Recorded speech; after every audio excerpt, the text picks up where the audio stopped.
Hello, I'm Yonit Levy of Channel 12 in Tel Aviv. And I'm Jonathan Friedland of The Guardian in London. And we are Unholy from Keshet Podcast, Two Jews on the News. I want to say Two Jews on the Move, Jonathan, because that is what I've been doing this week. It's what you've been. I've certainly not been on the move. I've been rooted to the spot for reasons that will become clear. Why are you on the move? So I have moved. I mean, it's more a present progressive. Like I am moving. It's like a process that is taking forever. And I mean, it's a nightmare. There's no way to like circumvent this. I've been trying to kind of convince myself, right? Like saying, you know, as Neanderthals, just to connect to last week's conversation, as Neanderthals, we had to move from place to place and from cave to cave. And you just know that even then the cable guy took 2 weeks to come and connect you to cable in your cave. But at least, you know, we're evolutionary wired to move. So that's fine. As Jews, we're like, we're wandering. We know how to do this. We've been doing it for so long. So why is it so damn hard to do this? So I'm in an exhausted existence. That was my rant. So you think after our 2,000 years at least, we would be better at house moving, but no. No. And then now you're in, I am in the stage of like, out of 250 boxes, like 130 have been opened. So like, I don't know where anything is. But 128 of those are books, Yoni. No, they're not. But I mean, thank you. But I think all of my socks and my spoons are in those boxes that have not been and I'm like, and so I'm sitting here in my green official like jacket, fancy jacket, but like my Pink Panther pajama pants. This is too much information, I know, but this is where we are. And I just have to kind of say that I guess the only fun part, if there's a fun part in this whole thing, is the pre-packing segment where you kind of have to sift through all of your things and find like these Not fun. That traumatizes me, that thought, because I see your library, so I realize this. Yes, we do this conversation by Zoom, and you see the background of just this one room. Forget the whole house, which is, you know, the study, the office that I work in, piled high with books and files and boxes. The idea of having to go through it. I think they always say that second only to divorce, moving house is the great.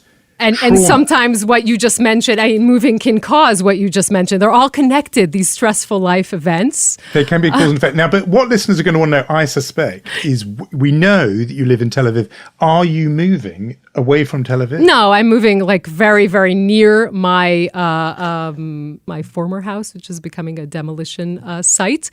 But I was going to say that actually just, I mean, I know that I'm not going to be convincing you with this argument, but just sifting through even like old pictures and old letters could be fun. I mean, I just kind of stumbled upon, you know, pictures of my dad after he made Aliyah, living in the kibbutz when he was 16. So that was fun. And then I stumbled on like my bad bangs period, which led to We didn't say bangs here, remember. That's fringe, we would say.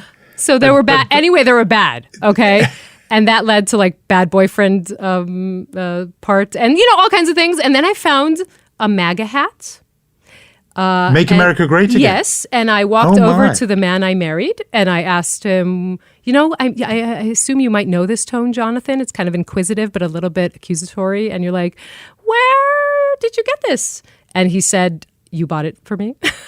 You got it for me in the Cleveland RNC convention. So yeah, I have a penchant which I was at as well. Yes, this is before we knew each other properly. How could you not spot an Israeli girl among all those millions of people? I should have spotted from the Israeli woman queuing up at the Trump merchandise stall to buy yelling souvenir at the red guy, hat. give me more MAGA hats. That should have been a clue. So moving is very relevant because we are actually going to be talking about housing in Tel Aviv. I'm not going to do the incredibly intrusive thing that I think Jews in London would do, which is to ask you how much you are paying for your new house. I will not do that. But how much housing costs is going to be a topic because we have as our guest on the podcast this week a big-brained economist and economics commentator, Guy Rolnik of TheMarker and Haaretz. So we'll be talking to him later. Mm-hmm. So we've got lots on the agenda. But no, you are on the move, and I'm very much rooted. Yes, I was going to, after talking about myself for like 5 minutes, tell me how you're doing.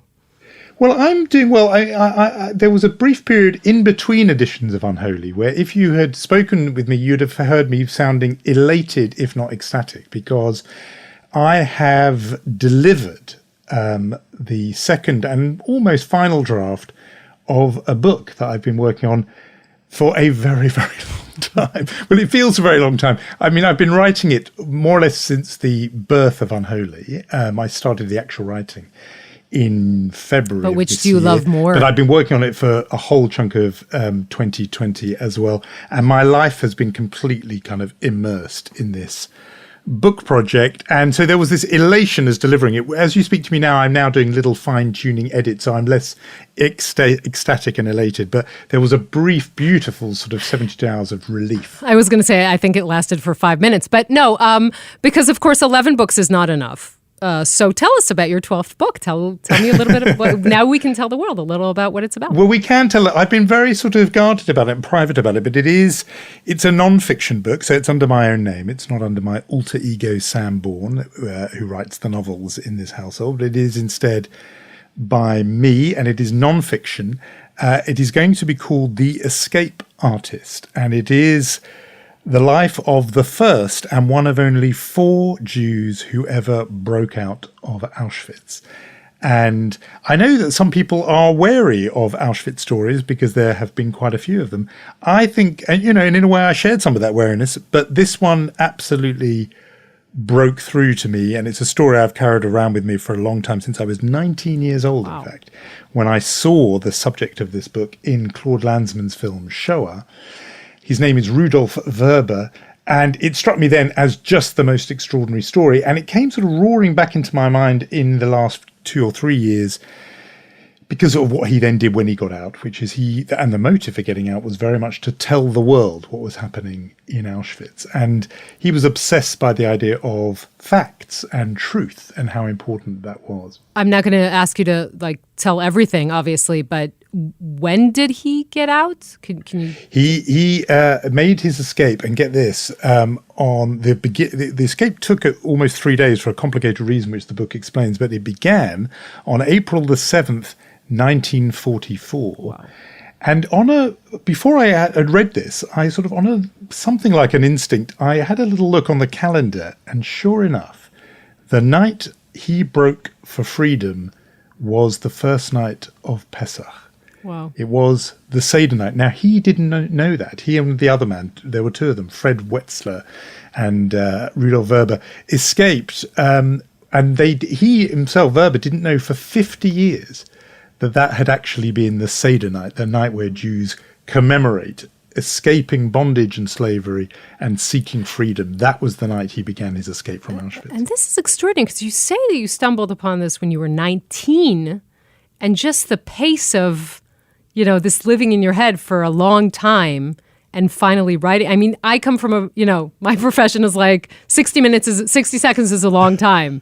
This has been brewing for such a long time. Yeah, in a way, I'd always sort of filed it away in my head as being the most amazing story. And I think, with your permission, we'll talk about it more when the book actually comes out. But Which is when? Can you tell us when it's coming out? Well, next summer 2022 in Britain, and autumn 2022 in the United States. Okay, by then I will have found all of my socks and spoons, for sure. By then. No, I think you'll still have a few boxes that never, ever get unloaded. Anyway, so that's been my life, immersed in the book, and you've been immersed in moving. So we have had, between us, quite a sort of dramatic last few days. Sure.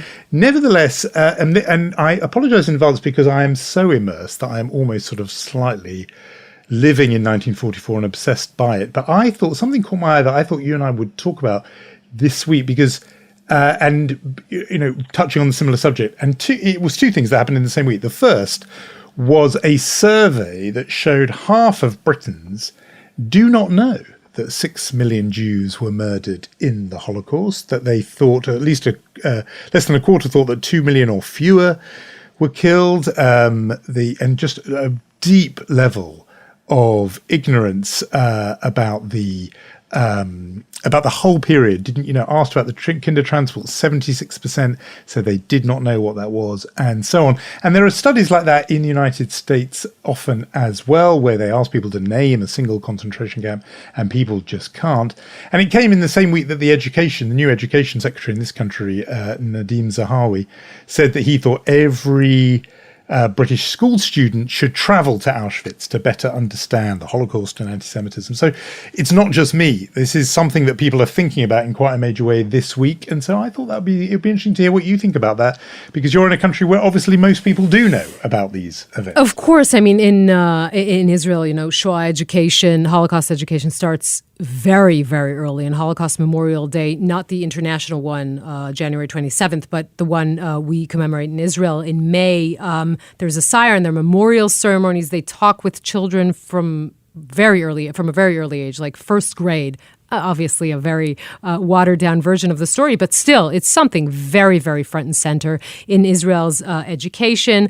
Obviously also tours, teenagers taking tours to Auschwitz, something that the government here subsidizes. At the height of it, there were 50,000 kids going every year. This is at the age of 17 and 18. Of course, it's something very prominent here. It stopped when COVID was on the rise and now is returning.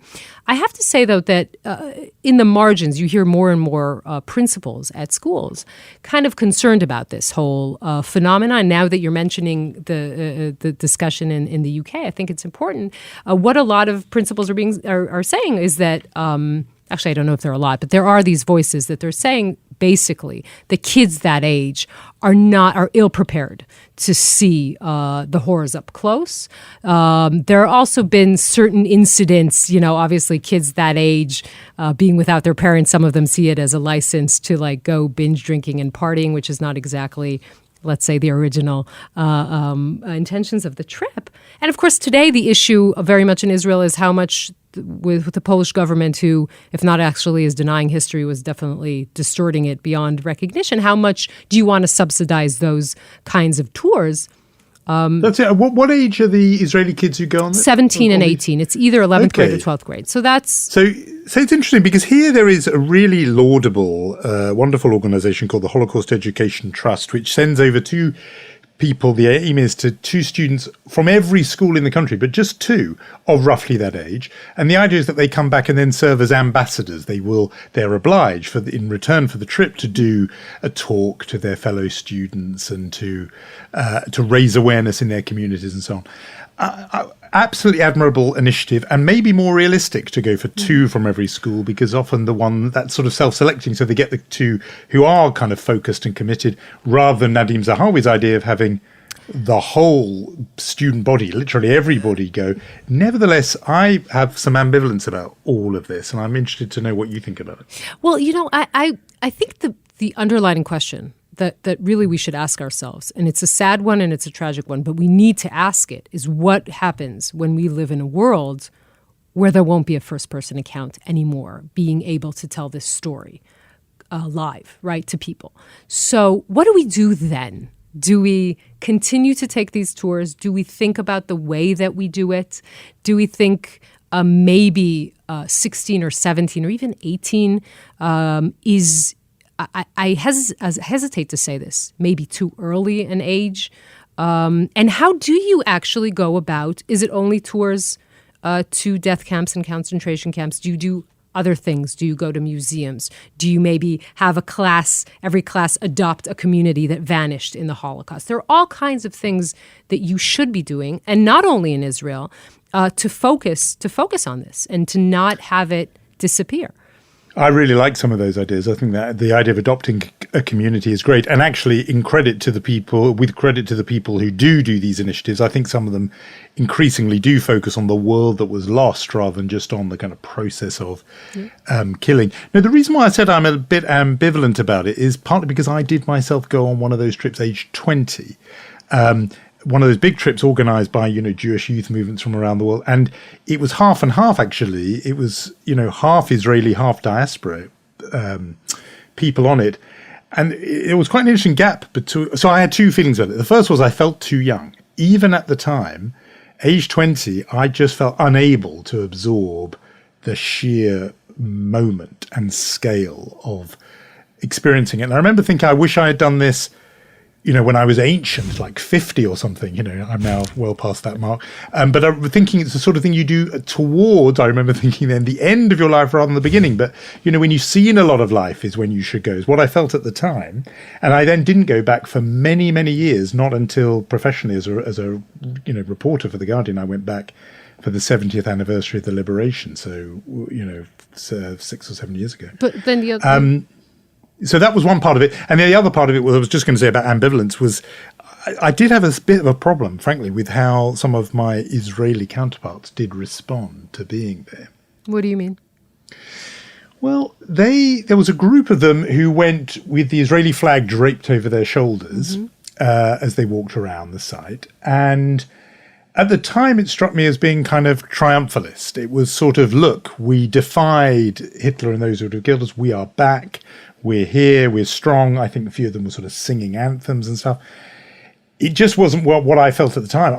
I couldn't focus on the fact that Hitler didn't eradicate every last Jew in the world. I was focused on how many were killed rather than, the fact that we didn't entirely vanish from the face of the earth. So I felt there was a sort. I just didn't feel triumphalist. I felt sad, and I wasn't in any mood to sort of be clothed in and draped in a flag or singing a song. Well, so that was where I was coming from. I can actually understand the draped in a flag moment as an Israeli. I can understand that way of dealing with this and saying, we're here. But the counter argument I would ask is, does the fact that it's an organized trip, and the fact that you get a lot of kids doing it, right? It's like 50,000 again at the height of it. Is that a good thing or not? They see it, right? They're witnessing it, and that's important. But as you say, you felt at 20 that you were too young. My mother would not allow me to go when I was 17. She said, you're too young for this. You can't see this right now at your stage in life. And I thank her for it, by the way, because I think I was too young. Martha Gellhorn, who was a war correspondent, and she saw Dachau just as it was being liberated. Actually, the only woman war correspondent who did. And she said, I suffered a severe concussion that day. And I never recovered. So I think it's important that when we do it, we think very deeply about how to do it, and not only about checking the box. Yeah, no, I think that's totally right. And also, look, if the alternative is not going at all and not discussing it and not being aware of it, then it's much, much better that people go. Just last thing I was going to say on it, I now feel in retrospect very privileged that I went when I went. Even though at the time it felt too young, it was so empty. In 1987, I went. It was still behind the Iron Curtain, still communist-run Poland. And the site was... nothing like the way it is now, where it is a kind of curated museum exhibition space with a parking lot for bus tours and coaches. It was derelict and abandoned and empty, and you could just walk across these vast, empty, silent places. And I felt able to really sort of connect with the site as a, in my imagination, closer to how it was. And it's very hard to do that now when you go there. It requires much more leap of the imagination. We can talk about this quite a lot, and I suspect we will, as I bore you and everyone else rigid with the launch of my book when it comes next summer. But we should talk about the here and now a little more, and our special guest. Indeed. So we wanted, as you said, to talk not only about housing prices, but about prices in general under the question, why is Israel so incredibly expensive? And also talk about the U.S. in comparison. I think that it's an interesting coincidence that the Israeli budget passed the day the infrastructure bill passed the exact same day. So we wanted to talk to Guy Rolnik, who's a professor of strategic management in the University of Chicago Booth School of Business and the founder of Israel's leading business newspaper, TheMarker, probably one of the most influential economics columnists in Israel, also recipient of the Sokolov Lifetime Achievement Award, really a fierce critic of Israel's oligarchs and tycoons, and he's the person to talk to about these issues. So we're very glad to have you, Guy. Thank you for having me. Guy, I'm going to start as the sort of outsider on all of this and go right in there with something that is the one thing that people who do not live in Israel but visit it say every time they go, and particularly when they come back with their wallets much lighter, which is, what is the deal with Israel and how come it's so expensive? Well, Israel is indeed very expensive. The cost of living in Israel starts with the ridiculous prices of real estate in Israel.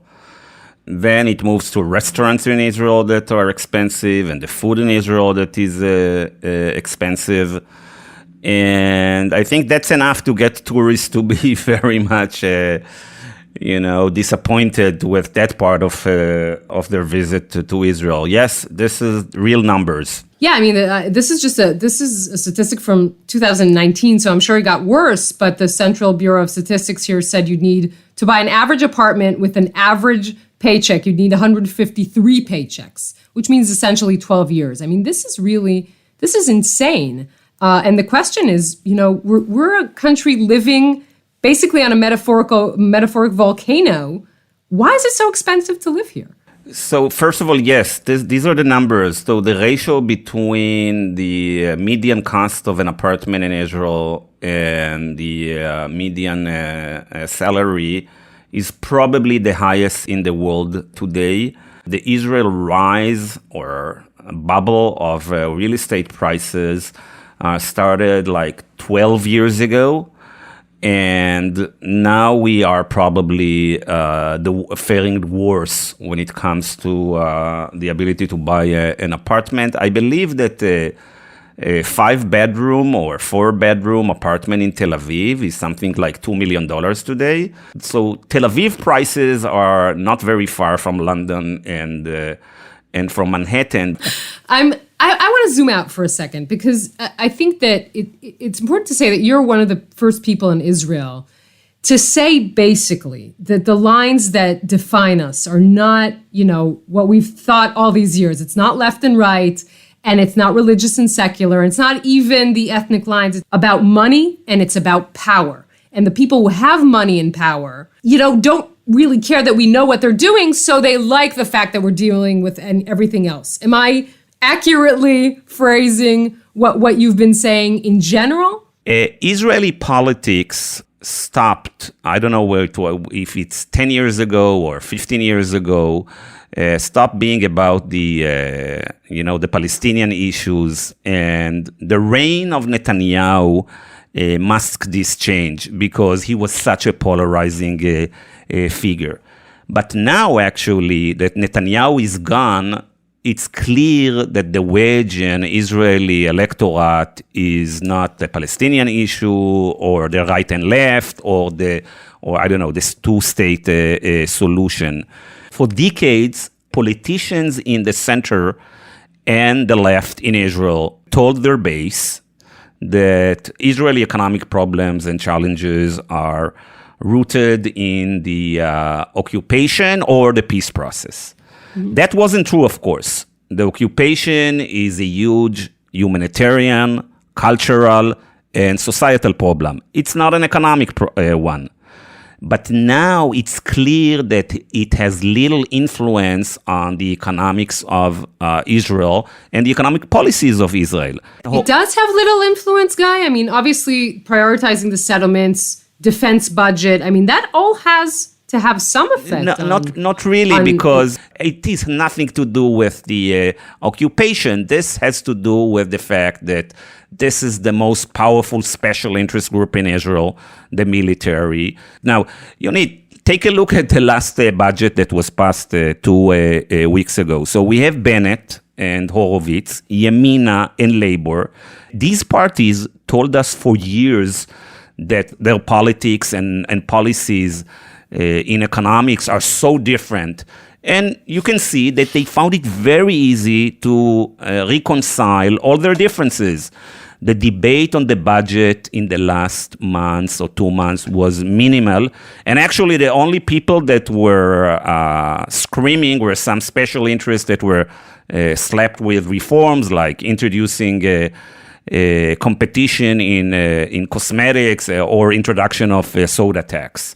But here's the thing I don't completely get about what you're saying there, is you would think that if there was this sort of suffocating or suppressing of the economic argument that you get in most countries because everyone has to focus instead on the security question, you would think that now that there isn't really much argument anymore about two states and occupation, that issue is in the deep freeze, you would think it would release this big left-right socialism, capitalism argument in Israel. The two sides would engage now in class conflict because actually they no longer got the smothering consensus over security. And yet we've got a government that is not going to deal with the security question because they all disagree too much. But you're saying they're not even having the big class economic argument either. So how does that work? Wow, this is a fantastic question, and you really nailed it on the right. That's spot on. So first of all, I think that we're starting to see in the last few weeks bubbling of this debate of right and left on the economic side. The only reason that it's not happening in a big way as it is happening across the world is that we were so occupied in the last 5 years with Bibi and anti-Bibi that sucked all the oxygens from the room. Now, interestingly enough, Bibi is out of office now, 4 months, and still people got so much addicted to the discourse of, when I say people, I mean, the chattering class, the journalists, politicians everywhere. And they still want to, this is what they want to do. They want to talk about Netanyahu. Going back to a question, well, I think that may change. Now, people on the center and on the left still fear that Netanyahu will come back, okay? Like in the US, we fear that Trump is going to make a comeback. So there is this feeling that, we may not like a lot of things that's happening with the current government. I'm talking about people in the center and the left. But the most important thing is we got rid of Netanyahu because Netanyahu really was so toxic. Then we are willing to live with a lot of things that we don't like about this current government. If the Bibi, anti-Bibi debate will start to subside or wane, we might start to see the same debate that we're seeing in the United States or in the UK or in many other democratic market economy in the West. I have one more thought, which is I'm just imagining the listener to Unholy who is thinking about being a foreign investor in Israel. Is it your sense that Israel is more attractive to foreign investors now, partly because of the stuff you were talking about earlier, which is about the politics that I don't know, because I don't, I'm not don't move in those circles, but people who represent big funds with billions of dollars to move and they're looking where to move. I'm guessing that a country that has a leader who's kind of just on the news all the time and in your face is a bit less appealing than somewhere that is just quietly getting on with it. And therefore, I'm wondering if a Naftali Bennett-led Israel, which is basically not in the news, is going to be more attractive to foreign investment than the Israel where it was, a constant 24-hour, 24/7 psychodrama with Netanyahu at the top. So I spent most of my life in the business sector, in financial journalism, and now, I'm professor of strategic management at the business school of Chicago. So I talk with business people and with finance people all the time. And I can say 99% of the time, they don't care about Netanyahu or Bennett, and they don't see any difference. Israel's high tech is much bigger than any of those figures. Unlike, what Netanyahu wanted to portray himself as if he's responsible for the success of the high tech of Israel, this is BS. Nor is Naftali Bennett. Israel today is a technology powerhouse. There is an amazing ecosystem now in Israel for investments in technology. And, when you look at investments in Israel, most of the investments are in technology and in exports. The investments that are in the local markets is insignificant and not important. And again, I don't see much difference between Bennett and Netanyahu. But, since I'm not an expert on the diplomatic side and how Israel is viewed in the diplomatic circles around the world, I would quote Gidon Rahman, the chief foreign affairs commentator of the Financial Times. Rachman visited Israel, I think, 3 or 4 weeks ago. And when he came back, he more or less wrote in the FT that the interest of the West in the Palestinian issue is waning very fast, almost disappearing.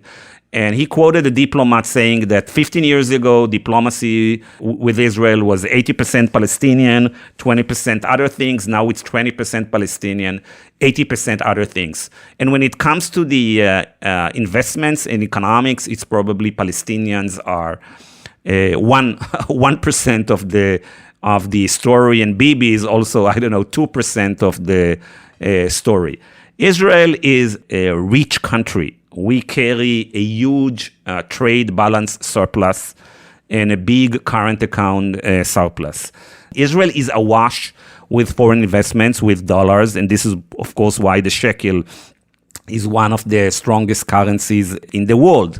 So no, the answer is I don't foresee any real change in the investment sentiments in Israel because of Naftali Bennett. I do hope that Netanyahu won't come back, but on the economic front, I don't think that if Netanyahu comes back, it will have any significant detrimental or positive influence on the economy. Well, at least I'm convinced that we're in the wrong profession and we should have moved into high tech many years ago. That's true. It's for you to realize that, Yonit? Come on. You've been doing that for a while from this podcast.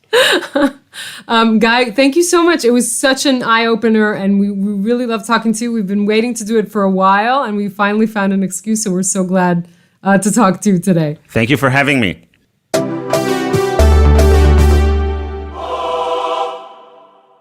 So Guy Rolnik, world authority on Israel and its economy and money. And talking of money, as we move, you want to give me some? Chutzpah, You wanted to give me some money? No, and actually not. Yonit. I understand. I think I know you've probably raided the bank for the house move, but no, I'm not thinking that. I'm thinking about the richest man in the world, Jeff Bezos. For our Chutzpah of the Week award. And this is beautifully double-facing because I think on one level he could get the award, and on the other level, the people who were annoyed with him could also get the award. It's one of these beautiful ones. So the story is that Jeff Bezos was attending a charity gala for the Baby to Baby charity. I don't know much about that organization, but he was there at their big fundraising gala in LA. And he donated $500,000, which is obviously a colossal amount of money for any charity. But when he gave it, there was an audible groan in the room that it wasn't enough, that it wasn't enough money. People pointing out that he is estimated to make around $150,000 per minute. So this was only 5 minutes worth of income that he was giving away. And in a way, of course, it's true. It kind of is a chutzpah if you're Jeff Bezos to only give $500,000 because you're so rich. But it's also an amazing chutzpah of the charity organizers and their guests to boo a guy who gives $500,000. And this is the season, November, of all the big Jewish charities that hold their fundraising events. And there is such fantastic sort of politics around who gives and how much people give, and, the expectation and the sort of peer group pressure. So I just sort of, there isn't an organization that I know of that could relate to turning its nose up at $500,000, but just the kind of human politics around who gives what and the expectation that rich people really should give a huge amount. I kind of like what's interesting about it? You'll just find like a 10-pound note in your pocket is like Jeff Bezos finding $500,000 in his pocket. It's the same thing. So I want to go through some. I was going to get to Mensch, but I have to go through two mentionettes, if that's okay with you, like very briefly. I like that. Yeah, okay, so just a shout out to VP Kamala Harris, who for the first time in the vice president history placed a mezuzah on the doorpost of the vice president's residence, which I think is nice. Very nice. And the other shout out to That's because she has a Jewish husband. Yes, right? the second gentleman, Doug Emhoff, and the second shout out would be to Helen Mirren in the Guy Nativ biopic called Golda. I don't know if you saw, there's like he's an Israeli Oscar winner, by the way, like a first image from that film. and it's uncanny. You kind of have to double take and remind yourself that this is actually Helen Mirren. It is an unbelievable picture because you would never think that Helen Mirren has any resemblance at all to Golda Meir, and yet look at the picture. I think we should put a link in our show notes so you can see. Indeed. Okay, so after if we were talking about films, it's a stretch, but just bear with me. One of my favorite films of all time is celebrating 45 years. It's Network, and it came out November 1976. The great Paddy Chayefsky, who wrote it. A brilliant movie. I'll just remind anyone who hasn't seen it. Anchorman who goes slightly crazy. I wonder why I relate to this. And for once, he's been exploited by... he's been exploited by television network for ratings. It's a comment about television and etc., but also written as a complete crazy satire, over-the-top satire, really. And today kind of looks like a documentary. And I really wish we could have asked Paddy Chayefsky, who is my mensch for this relevant discussion, how did you know? Sadly, he passed away many, many years ago, way too early, in 1981. But really, it's just a fantastic film. And of course, we all remember I'm as mad as hell and I'm not going to take it anymore, but there are just so many amazing lines, including William Holden telling Faye Dunaway, "You are television incarnate," which is something I think a lot aspire to. But it's perfect. And no, I love Network, and I haven't seen it for many years, and this inspires me to go back and see it again. I did actually see the stage adaptation of it in the National Theatre, Bryan Cranston in the Peter Finch role.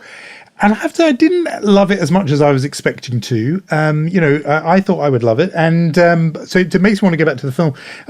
People at the time were saying, of course, this film is so important because in a way it anticipates Fox News, Donald Trump, populism. Yes. And it's all there, isn't it? It's all there. It is just a brilliant film that I would recommend watching. And we are winding up our eclectic conversation, Jonathan, I would say. I think we are. I'm sure you've got the DVD of Network in box number 184. But I forgot the DVD. I don't have a DVD anymore. So it's like I have... never mind. I'll just go and, feel sorry for myself for the rest of Shabbat. And we hope that you have a better Shabbat than mine. And I will say thank yous. We can't forget that. I can't forget that in box. So it's Lior Friedman, our EP, and Rom Atik, Dani Nudelman, Omer Primat, and Ira Desha for original music. And remember, if you like what you're hearing, do give us a review. Ratings are nice. Reviews are even nicer, especially if they're warm and positive, as most of them have been. Tell your friends. We're on Instagram @2Jews, no digits or numerals, just @2Jews in words. And we will be back with you next week. Shabbat Shalom. Shabbat Shalom.